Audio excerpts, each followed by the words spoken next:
Welcome to another episode of Let's Talk It Out and Find Out, the podcast where we dive into everything that's on your mind. Join me, your host, Dee Lene, as we keep it real, keep it casual, and explore today's trendiest topics. Whether you're looking for solutions, insights, and a little inspiration, this is the space where curiosity meets conversation.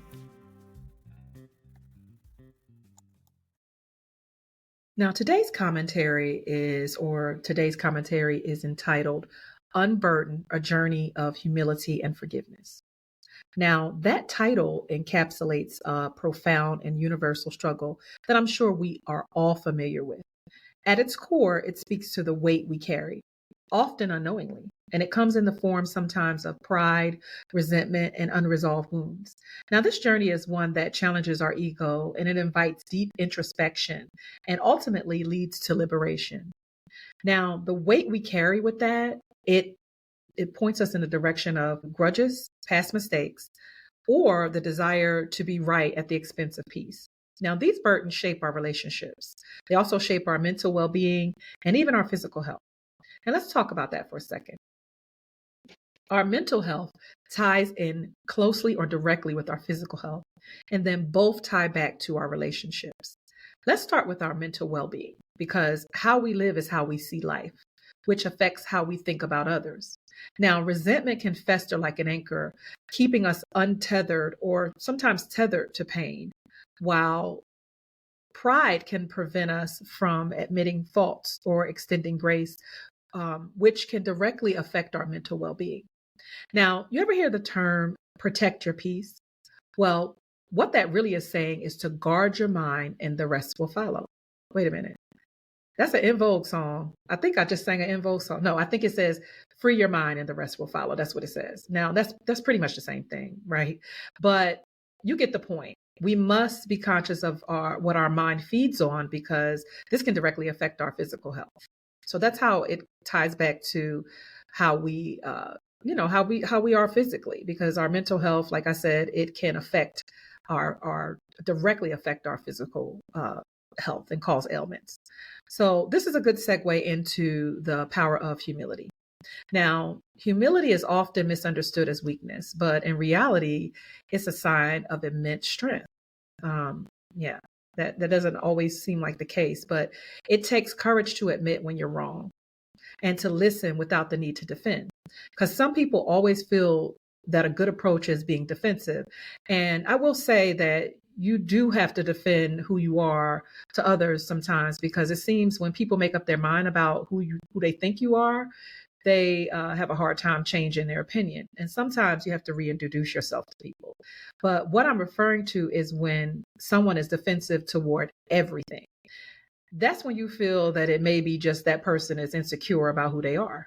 An example of that is being open to listening. Now, there goes that word again. And you have to be open to listen to what someone has to say before we respond, because not everybody is trying to dig at you. Now, I remember talking to one of my good friends, and she was expressing her opinion about something, and I immediately became defensive without hearing her out.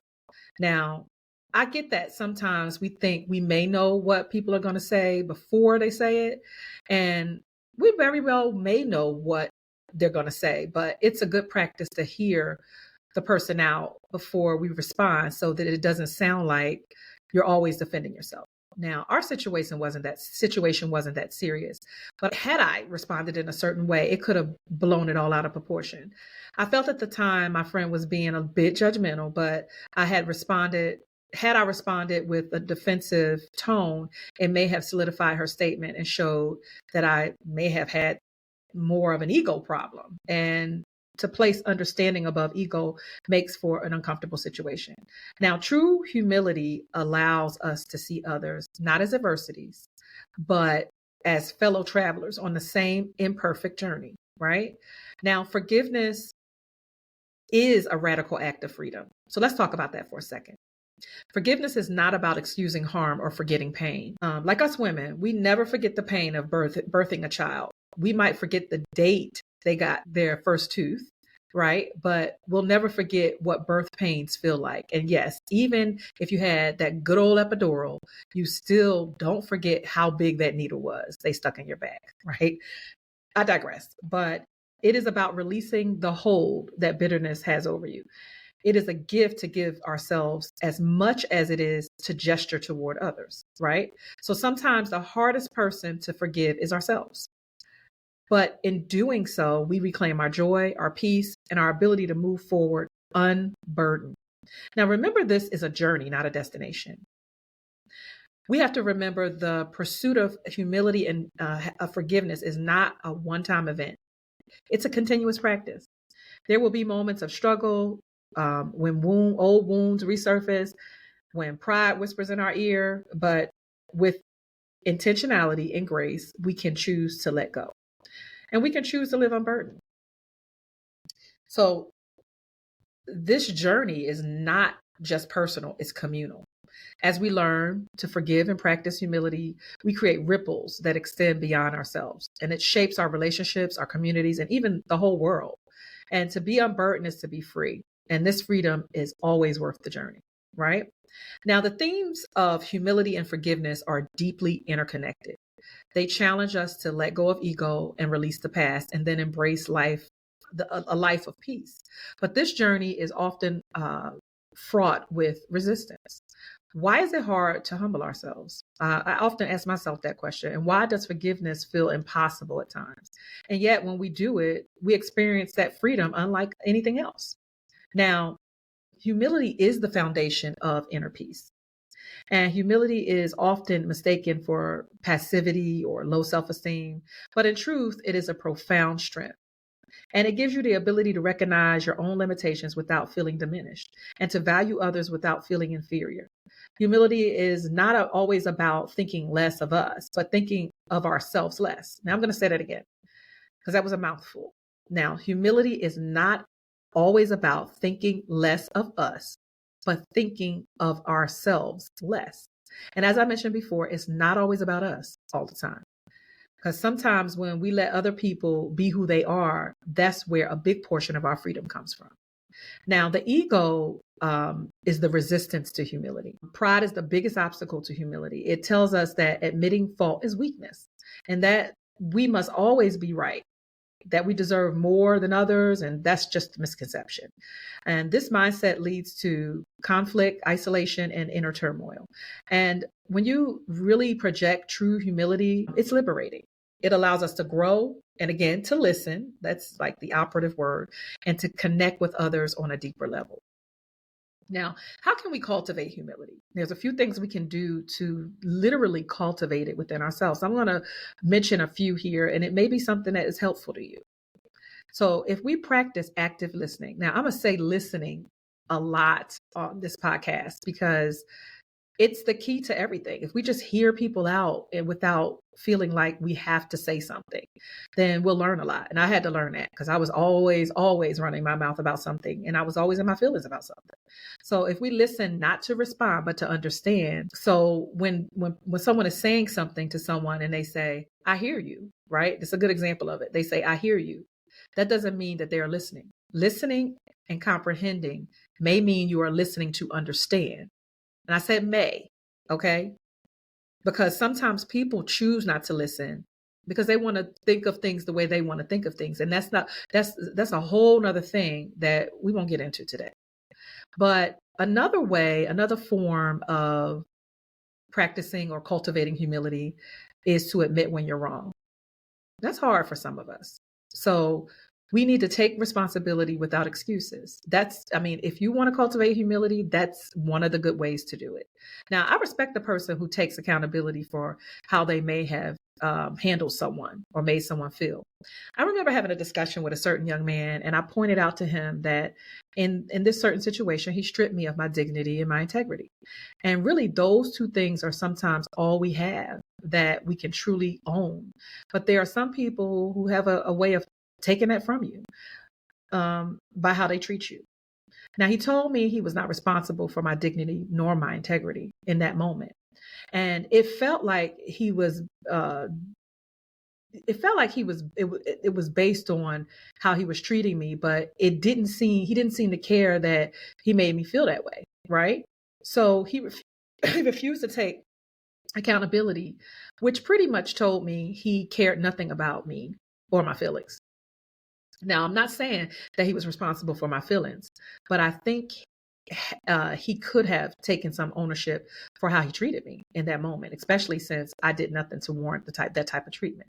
But I guess that's just how some people roll. That's the thing that they do, and we must understand that we have to take accountability for how we treat others, and that may mean admitting that you're wrong, which is a form of humility. Another form of humility is to seek to serve.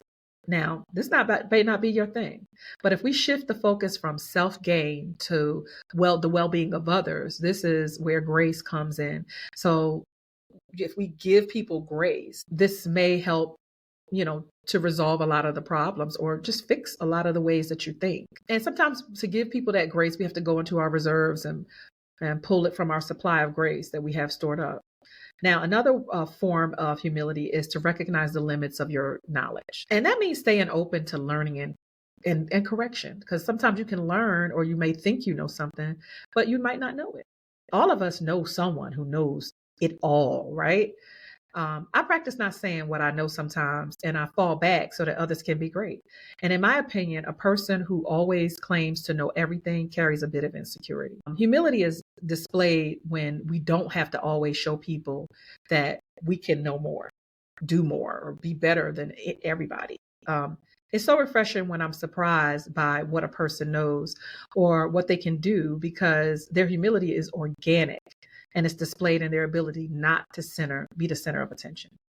Another form of humility is to let go of the need for recognition. And this goes hand in hand with the last form, because we could do things that are good or know things without seeking validation. And there's no need to always want to receive a pat on the back, as when you are genuinely doing things from your heart, it goes unsaid.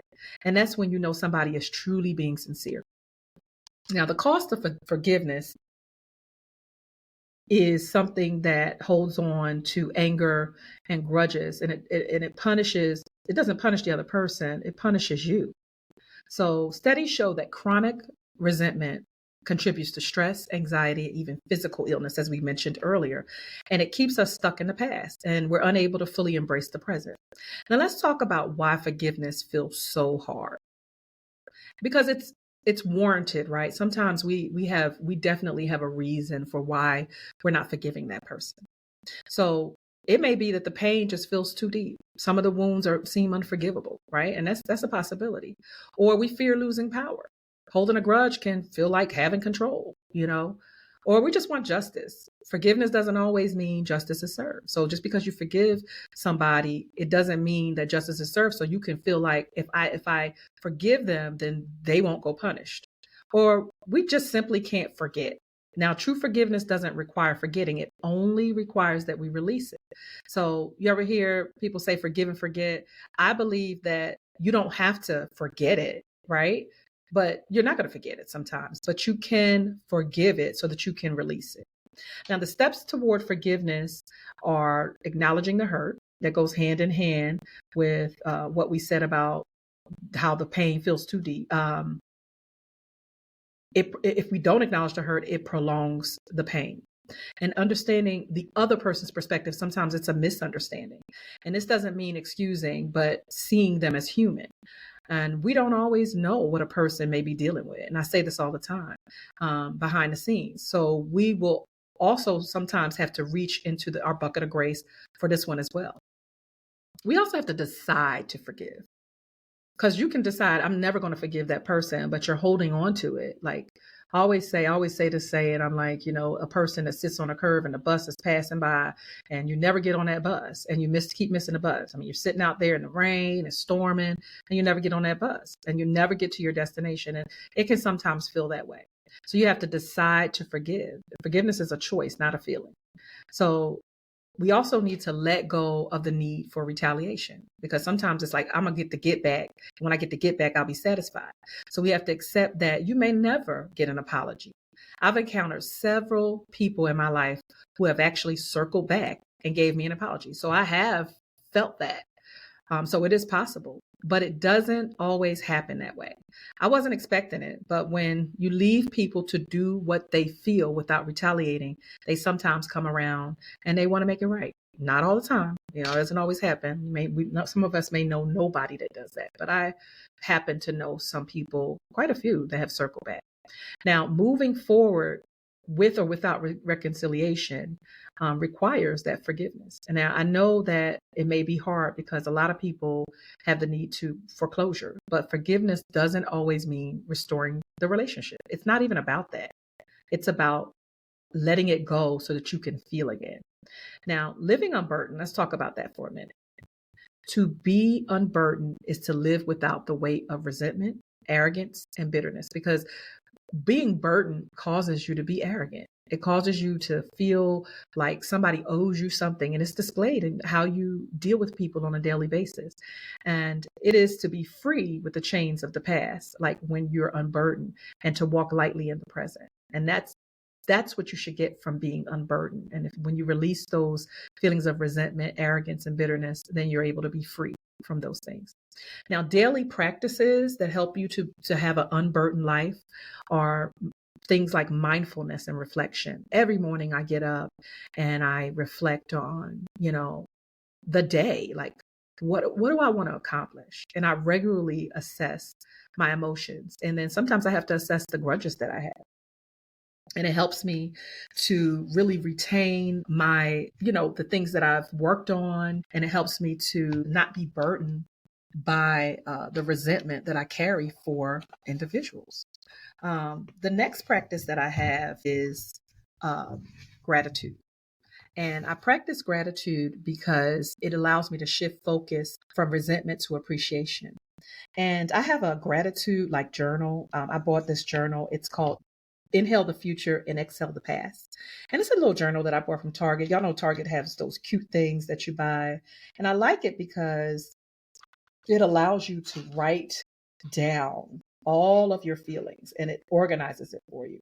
So for example, like you put the date or the day, and then you put the date, and then it has, before you begin the day, set your intentions. So I set a few intentions. I don't always get, it has 8 slots. I don't always get to fill all the slots because I can't think of anything most times, but I do get a couple of them, or, the most I've ever gotten, I think is 4. So no, I've filled up 8 slots one time, but not every day.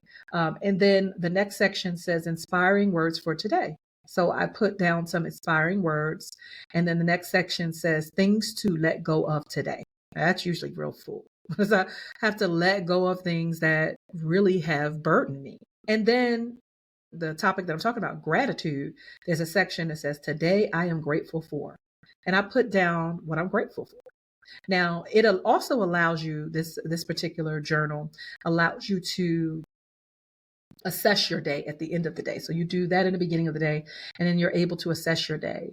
And then you also come up with a mantra. I'm a mantra person. So like for this particular day I'm looking at, it says, keep going. My mantra was keep going. It all works out in the end. Right.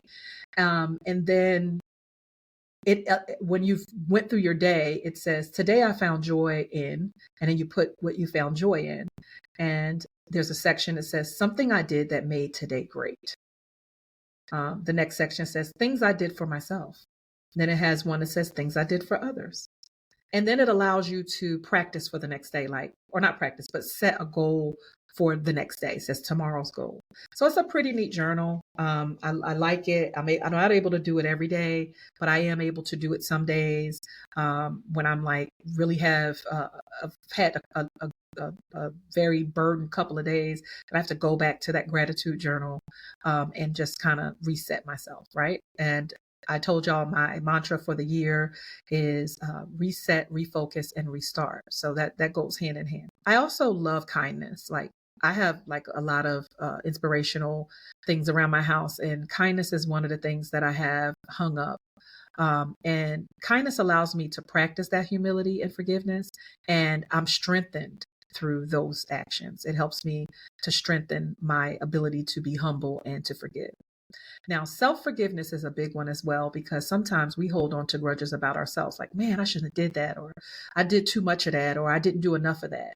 So we have to release ourselves from past mistakes. And you could do it over and over until you get it right, right? That's why I said reset, refocus, and restart. Like, I'm gonna push that reset button as much as I need to, right? And no one is giving you a limit on how many times you have to push it until you get it right. So those are just a few things that we can practice to be unburdened.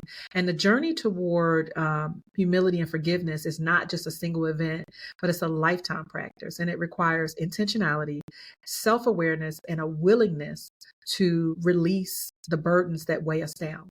Let's explore these themes a little further, like diving deeper into the impact, challenges, and then the power they hold. So the burden of pride and resentment.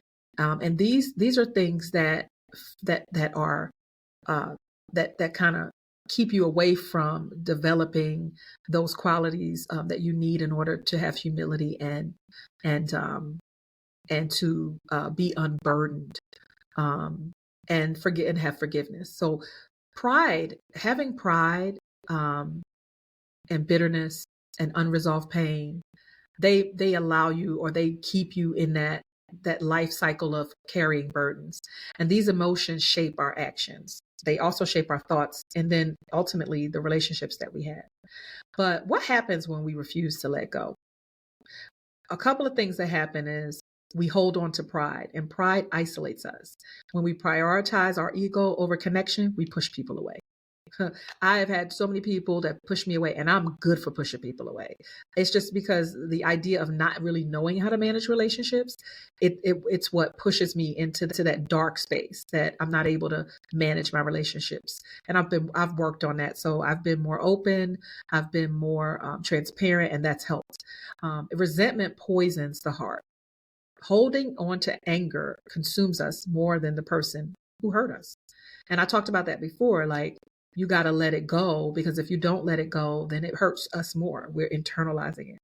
And the past controls the present. So unforgiveness keeps us stuck in old wounds rather than allowing us to heal. And inner peace becomes elusive. Without humility and forgiveness, we live in a cycle of stress and emotional exhaustion.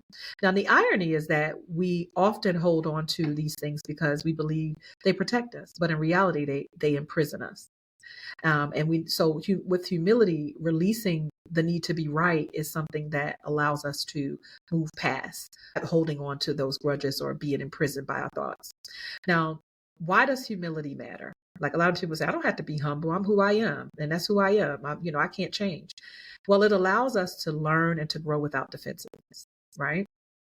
And it also fosters stronger relationships, and we need relationships. And if we have those relationships, we're able to prioritize understanding over ego, right? And these are things that we've already talked about. It also brings inner peace as we stop seeing everything as a competition. We don't have to say, well, I have to be one up on this person, because if I'm not, they're going to think this way of me. And that's all a part of being humble. Now, the misconceptions about humility, as we discussed, is that it's a weakness. And it takes strength to admit our faults. So if we admit our faults, we're actually showing our strengths. It doesn't mean self-deprecation. It means that you know your worth without the need for validation. So it isn't passive. It's an active choice to listen, learn, and to lead with grace. So you got to have your bucket of grace stored up, and it's okay to give it out and replenish it as you need it. Now, practicing humility daily is something that if we do it, we're able to really, really allow ourselves to understand without the ego and to move past things. So a good practice is to pause before reacting. And you can ask yourself a question like, am I responding with pride or understanding? Am I really understanding what this person is talking about? And accept feedback openly. As you're listening, the person may be completely wrong about your thinking on it. So if you listen, you can view the criticism as an opportunity, not an attack. Let go of the need to prove yourself. Like, I don't feel that I have to always prove myself. Like, if someone has an opinion of me, I'm confident enough that I don't need their validation.